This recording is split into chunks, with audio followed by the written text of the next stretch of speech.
जैसे हम कहते हैं कि कर्मों का फल यहीं पर ही मिलता है, ये उसके कर्मों का ही फल है। लेकिन इसके साथ ही मुझे लगता है एक बहुत बड़ी साजिश भी है ये पाकिस्तान की ही सरकार की तरफ से, क्योंकि ऐसे हो सकता है बहुत सारे राज हों जो उनको लगता हो कि बाहर ना आ जाएं दुनिया के सामने, क्योंकि ये भी एक पाकिस्तान सरकार की और वहाँ की एजेंसियों की ही एक मिली भुगत के जो है कारण इन्होंने एक साजिश रच के ही मेरे पापा का वहाँ जेल में कत्ल करवाया था। एक ऐसा देश जहाँ जिसको हम के कहते ही हैं कि ये दुश्मन देश है और जो कि बिल्कुल किसी भी मानव अधिकारों को नहीं मानता है, उसके इस टाइप के देश से आप क्या ही उम्मीद कर सकते हो। जैसे ये खबर भारत में पहुंची कि सरबजीत का हत्यारा अमीर सरफराज की गोली मारकर अज्ञात हमलावरों ने जान ले ली है, सबने राहत की सांस ली। परिवार वालों को खुशी हुई सरबजीत के, लेकिन आज उनकी बेटी स्वप्नदीप कहती है कि नहीं, ये इंसाफ नहीं है। कुछ देर के लिए हमें सुकून तो मिला कि पिताजी के हत्यारे की जान ले ली गई है, लेकिन हमें वो राज जानना था कि आखिर क्यों उन्हें मौत के घाट उतारा गया, क्यों उन्हें तड़पा तड़पा कर पाकिस्तान के जेल में मारा गया। इसके पीछे कौन मास्टरमाइंड था?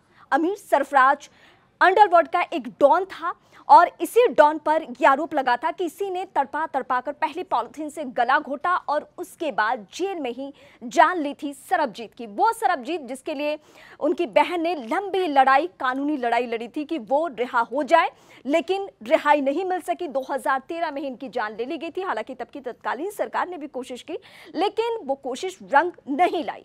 यही इसकी सच्चाई है। लेकिन आज जब भारतवासियों के पास ये खबर पहुंची भी है कि अमीर सरफराज के ऊपर जानलेवा हमला हो चुका है, वो मौत के घाट उतारा जा चुका है, तो उसमें भी एक एंगल ये बनता है कि आखिर सच्चाई भी सामने आनी चाहिए। पाकिस्तान को अपना स्टैंड क्लियर करना चाहिए कि उसके यहाँ सलाखों के पीछे कैद किसी कैदी को, जो दूर देश का हो, जो भारत का हो, उसको गले काट कर रेत रेत कर कैसे मौत के घाट उतारा जा सकता है, ये सवाल अहम है। अब मैं आपको बताती हूँ कि पूरा सरबजीत का मामला है क्या। बहुत पीछे आपको जाना होगा, 90 के दशक में सरबजीत अपने पंजाब के एक छोटे से कस्बे में, एक छोटे से गांव में रहते थे और वहां से किसी दिन भूलेवश वो पाकिस्तान का बॉर्डर क्रॉस कर गए और उन्हें पता भी नहीं चला वो पाकिस्तान में पहुंच गए। वहां की आर्मी ने उन्हें गिरफ्तार कर लिया और उसके बाद ISI के इशारे पर उन्हें सालों साल यातनाएं दी गई। उन यातनाओं में यह था कि ये भारतीय जासूस है और जासूस के तौर पर ही उन्हें यातनाएं दी जा रही थी। उसी दौरान लाहौर में 90 के दशक में ही एक घटना हो जाती है, बम धमाका हो जाता है और उसी बम धमाके में आरोपी बना दिया जाता है सरबजीत को और उसके बाद वो पाकिस्तान में एक भारतीय होने की वजह से वो पूरा जितना टॉर्चर किया गया और जितने तड़पा तड़पा के वो मारे गए, इस बात को लेकर अभी भी भारतीयों के मन में टीस बनी हुई है। अब पता कैसे चला भारतीयों को और पंजाब में उनके परिवार को कि सरबजीत तो पाकिस्तान पहुंच गए, वहां के जेल में है।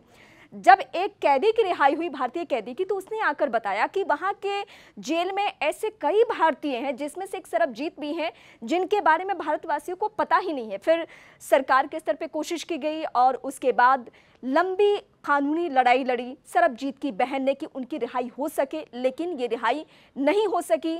जैसे ही रिहाई की खबरें आती, उससे पहले उनकी मौत की खबर सामने आ गई।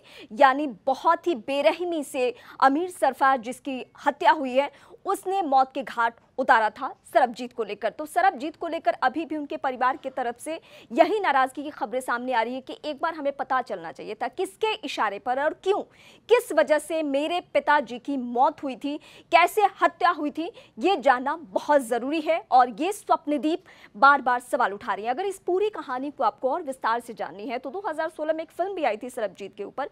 वो फिल्म के जरिए भी आप देख सकते हैं कि सरबजीत ने सालों साल तक पाकिस्तान में कितने जुल्म सहे हैं, सिर्फ इस बात को लेकर कि वो एक भारतीय है और पाकिस्तान में उन्हें बताया गया था कि वो एक जासूस है और जासूस के तौर पर ही इतनी यातनाएं उन्हें झेलनी पड़ी थी।